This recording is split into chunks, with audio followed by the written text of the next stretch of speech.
ये बहुत पुरानी कहानी है।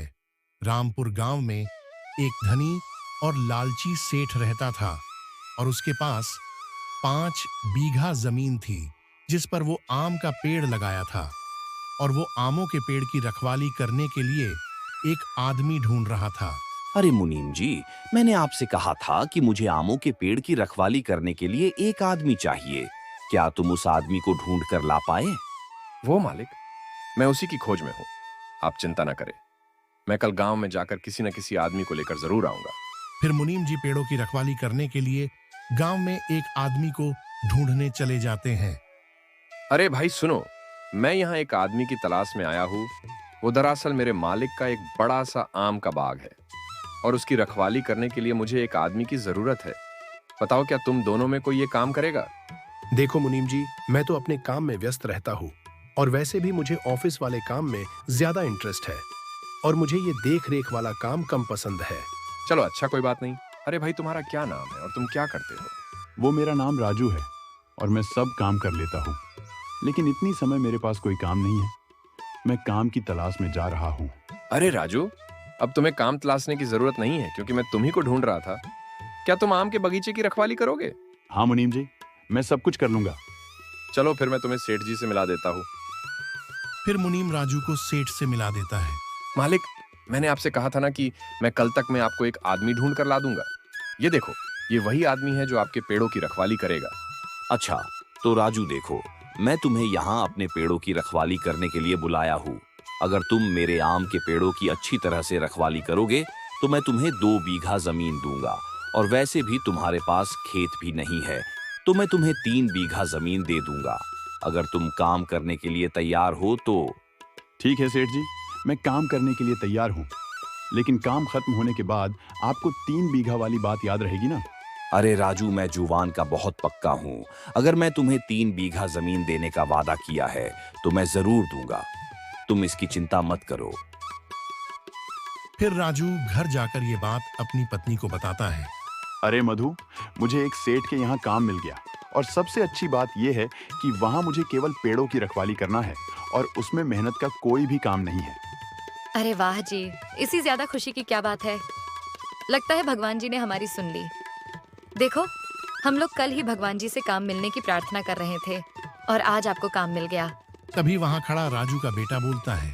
अरे पिताजी, सेठ जी ने आपको आम की पेड़ों की रखवाली करने का काम सौंपा है, लेकिन काम होने के बाद वो अपने वादे से मुकर गए। तो हम क्या करेंगे? वैसे भी हम लोग इस गांव में नए हैं, हमारी बातों पर जल्दी से कोई भी विश्वास नहीं करेगा। अरे बेटा, सेठ जी बहुत भले और ईमानदार आदमी हैं। हम इस तरह उनके ईमानदारी पर शक नहीं करना चाहिए।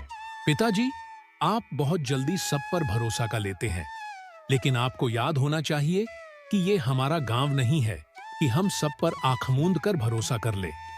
हम लोग दूसरों के गांव में हैं। हमें कैसे पता होगा कि कौन अच्छा है और कौन बुरा? हमें सोच समझकर किसी आदमी पर भरोसा करना चाहिए। अरे बेटा, अब अगर दुनिया में जीना है तो भरोसा तो करना ही पड़ता है। फिर राजू अपने काम पर चला जाता है।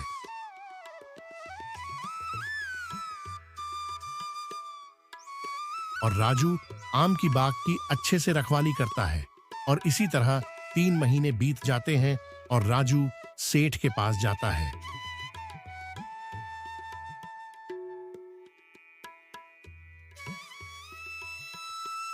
मालिक, मैंने अपना काम बड़े ईमानदारी के साथ किया है। अब आप अपने पेड़ों को देख सकते हैं। पूरे पेड़ों में ताजे और मीठे आम लगे हुए हैं। ठीक है राजू, अब तुम कहते हो तो मुझे चलना पड़ेगा। आखिर मुझे भी तो अपना पेड़ों को देखना है। फिर दोनों आम के बगीचे में पहुंच जाते हैं।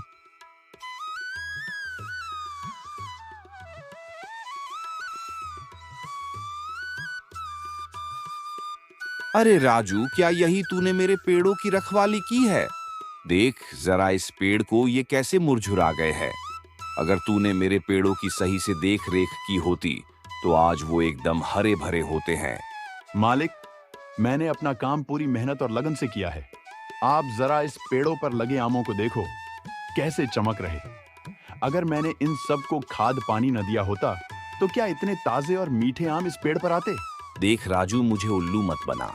मुझे पता है कि तूने कितनी मेहनत से काम किया है। मैं तेरे काम से बिल्कुल भी खुश नहीं हूँ, लेकिन तू चिंता मत कर। मैं तुझे तेरे 3 बीघा जमीन दूंगा। मैं नहीं चाहता कि कोई भी ऐरा गैरा मुझे बेईमान कहे। चलो आओ, मैं तुम्हें तुम्हारी जमीन दिखा देता हूँ। फिर सेठ ने राजू को पहाड़ों के पास की जमीन दे दी, जहां अनाज उगाना बहुत मुश्किल थी। सुन राजू, ये जमीन देख रहा है, ये सब तेरी है। देख, मैंने अपना वादा पूरा कर दिया। अब मुझे तू बेईमान का नाम मत देना। अब इसी पर तू खेती कर और अनाज उगा। अरे मालिक, भला मैं इसमें कैसे अनाज उगा सकता हूँ? ऐसा लग रहा है जैसे इसमें कभी हाल ही नहीं चल, और यह तो दूर दूर तक कहीं भी पानी की व्यवस्था भी नहीं है, और बिना पानी के हम यहाँ कुछ भी नहीं उगा सकते हैं। देख राजू, वैसे भी मैं तेरे काम से खुश नहीं हूँ, और ऊपर से तू मेरा दिमाग खराब मत कर। तुझे लेना है तो ले, नहीं भाड़ में जा।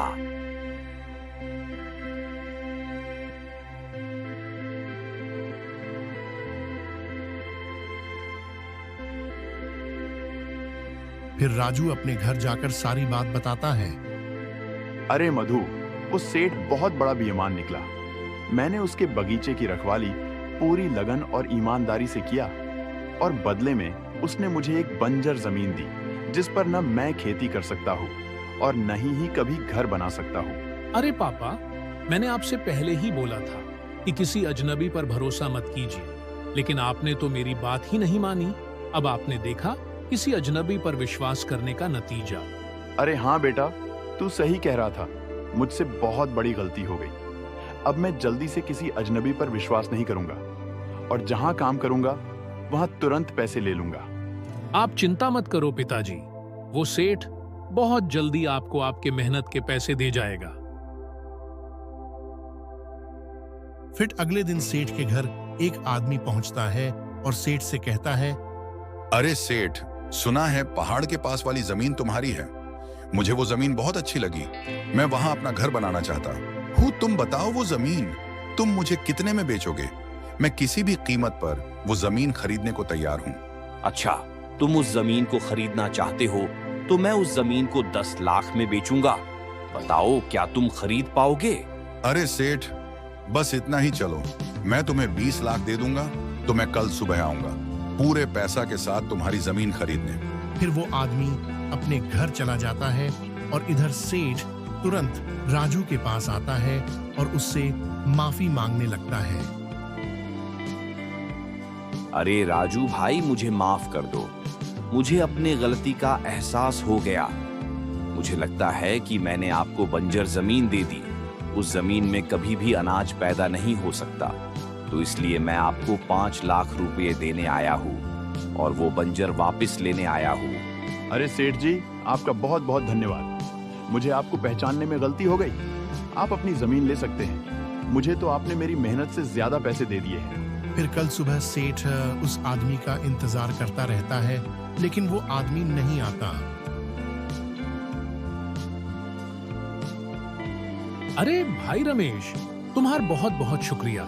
अगर आज तुम ना होते तो शायद मेरे पैसे कभी ना मिल पाते। अरे भाई, इसमें शुक्रिया की क्या बात है? मैंने तो अपने दोस्ती का फर्ज अदा किया है।